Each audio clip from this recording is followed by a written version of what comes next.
So, you've got it all. You've got talent, you're able to make music, and you've got style. That is the recipe for success, right? Well, of course, you can think again. And today's panelists are actually going to discuss this. We have a new moderator. Karen is going to bring on founder and CEO of the media nanny, Jóse Woldring, fresh from Netherlands. Founder and CEO of Third Culture, Jonas Weber. And YouTube musician and entrepreneur, Peter Hollens. These three panelists all have sharp insights and are rewriting the rules. So give them a warm welcome, please.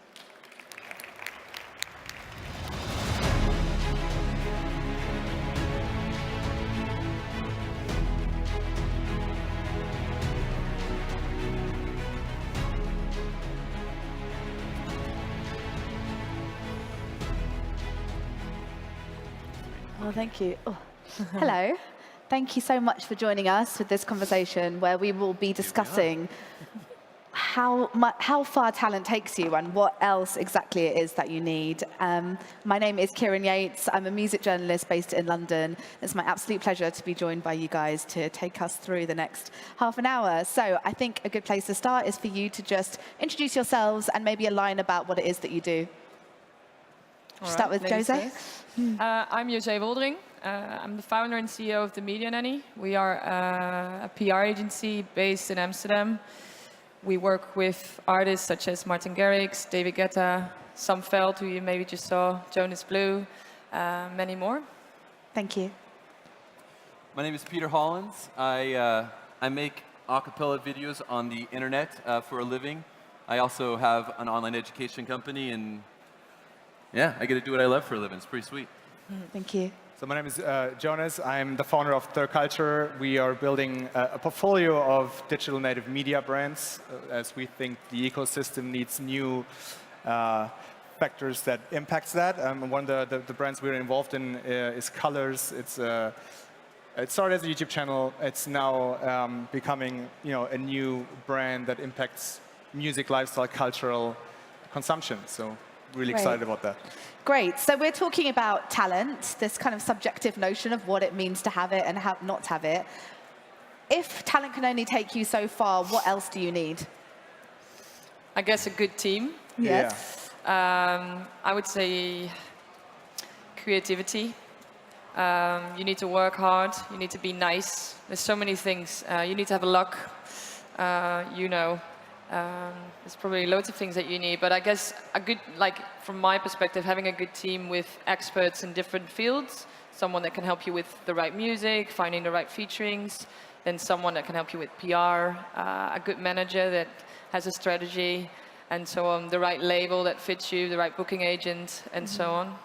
Peter, I'm quite interested, maybe if you could just tell us a little bit about your personal journey, because obviously you have what some people might call a bit of talent, but what has stopped you from just being someone who is, singing songs in your bedroom to really having quite a global following and reach? Yeah, I mean, you know what? I built whatever I have now from scratch. I don't know why I was so stubborn not to do the manager-agent thing, and when I did do the major record label, it almost destroyed me as a human being. But I built it from the ground up, and I concentrated on just watching what others were doing and basically reverse engineering it. I taught myself audio engineering. I saw other people creating stuff on YouTube, and I was like, I can do that. And so then I started editing, and I started basically copying, combining, and creating my own music, and making it in my own vertical that I liked, which was a cappella.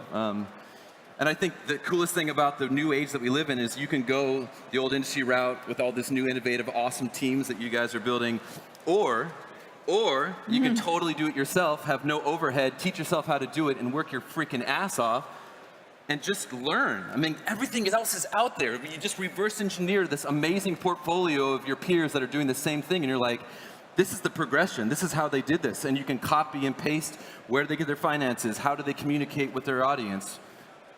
Yeah, I like it. But for the work that you're doing with Media Nanny, I mean, PR and branding is actually a central way of getting that message out there. So for people who are sort of listening to what Peter's done and says, just put yourself out there, how do you begin to start reaching other people? No, I think that the key here is that there is no recipe.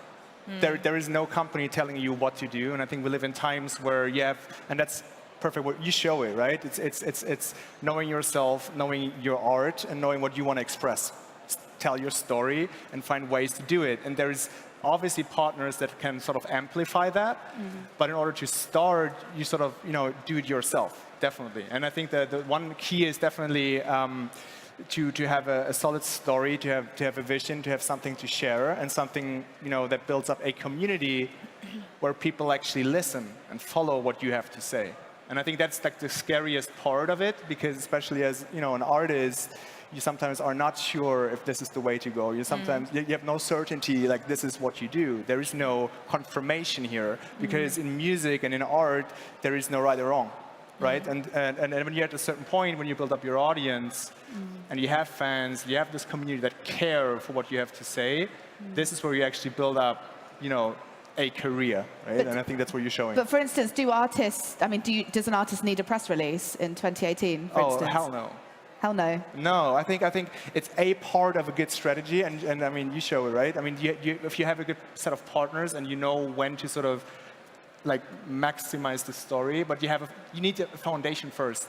Okay. So just a press release, or just depending on radio, or just depending on. I just today heard on a panel that people still care for TV and other things, which is useless, right? TV I mean, look at the audience. How many people right now have their phone in their hand? I saw it.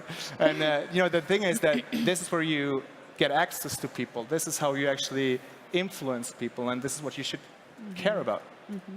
So, Jose, for you, when you're talking about these potentially obsolete models of TV and radio boosting chart sales, for instance, do you see that as happening with YouTube? Is streaming the new YouTube? Is it as important? Is radio as important? Super important, but I think the combination of it all, and to have your own strategy and your own creative with it. I mean, we did the MTV Awards last weekend with David Guetta, which is broadcasted worldwide on TV. You would say, oh, why would you do it and not, do something with YouTube or whatever? But for him, that works. Exactly. He works with like these massive artists, and the target group of his music are still people that watch MTV. Okay. And then you have the whole, maybe not even if his target group wouldn't be watching the TV show, they'll see him being there on the red carpet, being with the other artists. That's for him, that's very important for his profile, for the image. So I think it's also a way of, let's say the artists that I work with, some of them are, I say there's a big difference between musicians and artists. The producers I work with, they're not necessarily artists that like to be on a stage and be, very performing. So for those guys, producers, there's a different strategy, because they don't like to be on a red carpet. They maybe not even like to be on a stage or on a big stage with a big production. They want to be in a small room where it's dark. They want to be in their bedroom, super obscure. Yeah, exactly. Yeah. And then you have artists who are born to be on a stage, and obviously with them you create different opportunity that works for them. So what do you guys think, I'm interested from all of you, because you're all coming from different positions. Do you need to court brands in that case? Because I think a lot of emerging artists would say, in order for our music to really get heard, we do need a brand affiliation, maybe something like colours that will really boost us into the public space, while others can say, well, actually, all you need is a target demographic that you're speaking to. So for you, on this brand question, how important is it for emerging artists? I mean, anytime you can get distribution, it's absolutely invaluable. And obviously, a lot of my peers are able to get consistent brand deals, which, are like really high 5 figures or 6 figures. And it just depends if there's alignment between creativity and then the campaign for that brand. I personally don't deal with brands because it takes too much time, and I like creating a new music video every week. And I have 5,000 people giving me $16,000 every time I make a music video. So I'm like, why do I need a brand when I have these hardcore patrons that are always there, that are like, hey, do these songs, and I have a spreadsheet with tens of thousands of votes, and I'm like, here's the top 20 songs, you guys pick it, sweet, I'll do that, this is fun, and in the end, it depends what success is. If I had a red carpet, if somebody was like, hey, Peter, come and sing on SNL, I'd be like, sweet. But that's not like what I deem my success as. And so I think it's like you have like this middle tier of musicians and artists and creators able to succeed now. And I think that's an amazing thing. And you still have this upper echelon and the old ways still apply. And they probably will for a really long time. It just depends on what you deem as success and what you want out of it. Yeah. I think both ways actually work. That's the thing. That's the key here. And I think, and that's actually something like the biggest misconceptions of brands working with influencers is not understanding authenticity. Yes. And that's why it's coming back. So sometimes it's better to not work with brands and to not take this short-term money and to build up your own story and your own vision and your own DNA. In which case, I will ask a certain self-serving question. How important are music journalists and music critics in that case? If you think we don't potentially need that old world media cycle that we used maybe in the 90s and early 2000s, we don't need press releases. Do we need music journalists? Or shall I just go now? I'm not going to say no, because it's part of my job. No, to be honest, like no artist likes to create something that he's very happy with and then have a journalist say bad things about it, because it's like their baby. But that's, part of journalism, right? So they want to, when you release something, people are going to have an opinion, whether that's on social media or in newspapers or on TV, people talk about you. That's, scary for artists. That's why some artists take years and years to work on an album, because, once it's finalized, they're happy with it. It takes so long. But is it important for you to court the press, to kind of have a database of kind of music networks and contacts that you're then reaching out to? I mean, like, gosh, having an Excel spreadsheet of that and having your like VP of operations to like hit it once you have like an album, like that's awesome. Yeah. If you're gonna get me distribution, like I'll be like, hey, knocking on your door. Yeah. But in the end, like your opinion, I view as just another data point. I'm like, there's a data point. And here's a million other data points. And if like these 950,000 people that I care about the most like it, then like your data point's just one other one, and I don't really care. But if you get me more eyeballs, sweet, I'll take those eyeballs. Okay, and what do you think? No, I agree here, because I think what's the role of a journalist? It's curation. It's actually finding, it's validation. It's something like you really have spot on like analysis around the topic, have a deep dive, and actually.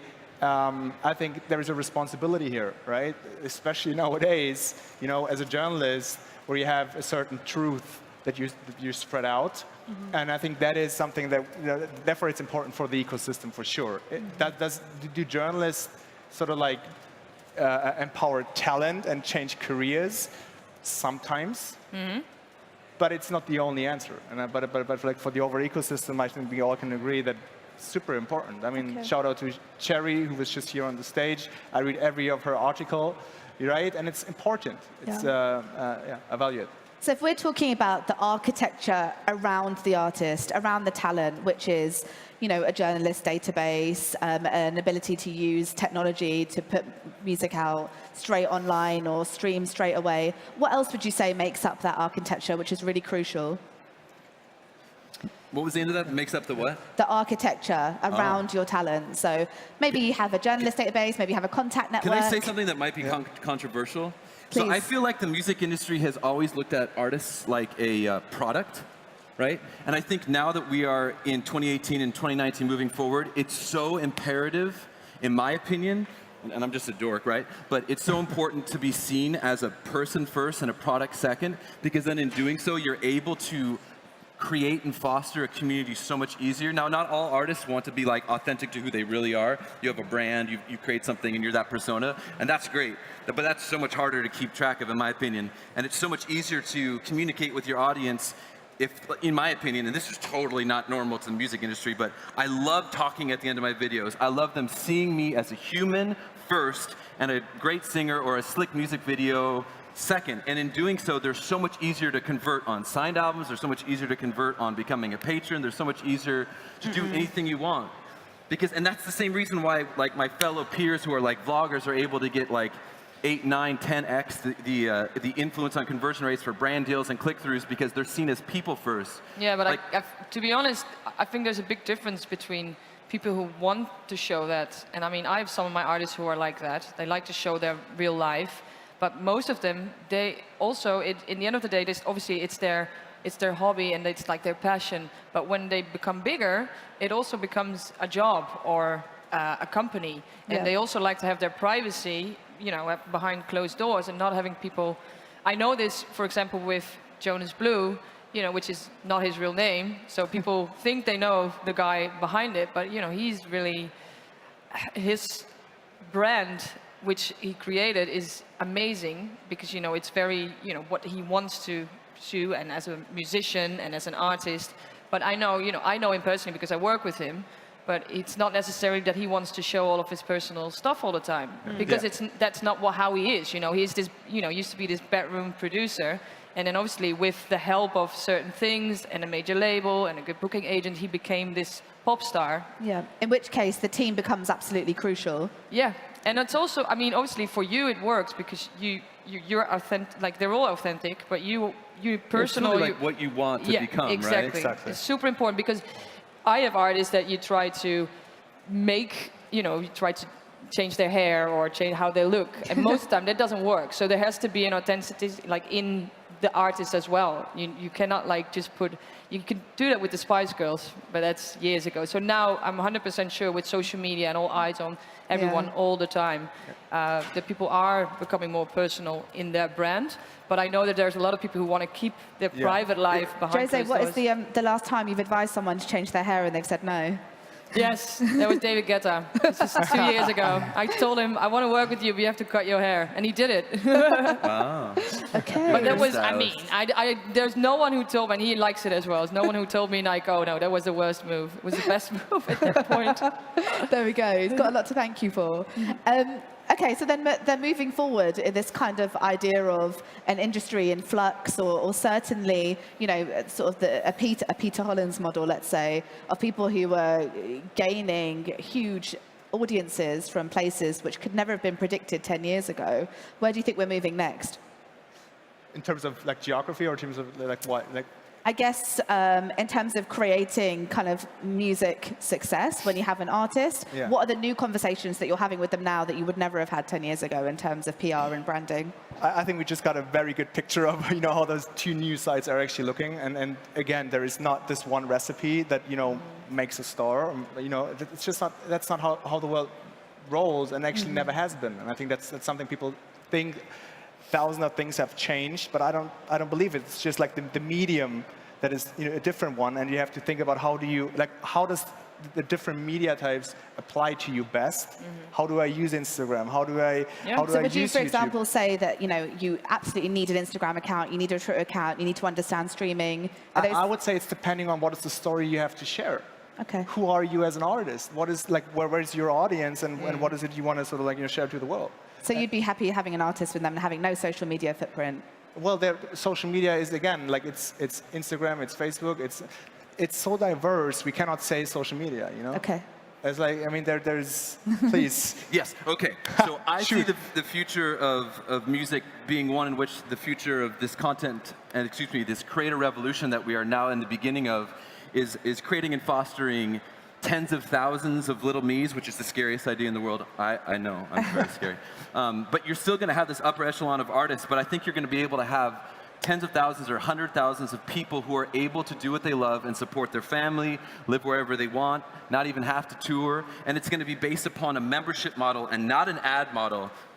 And it is very, very, very, very, very important to have social media, because currently we're creating our digital self and our physical self, and you need to have a presence wherever your audience is that you want to be able to communicate with. Thank you. And Jose, where do you think we're going next? Wow.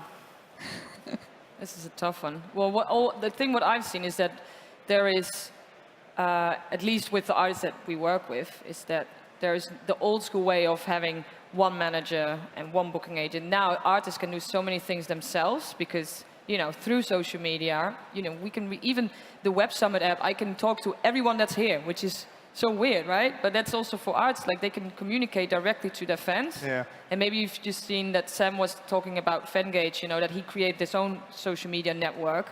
I think that's what people are going to do. They're going to create their own software, their own way of communicating to their fans or the people they want to reach out to, instead of using all these platforms. future is independent. That Yeah, seems like a really that's good what I way think. to end this conversation. Can I please have a round of applause for my excellent panelists? Thank you very much. Great. Thanks.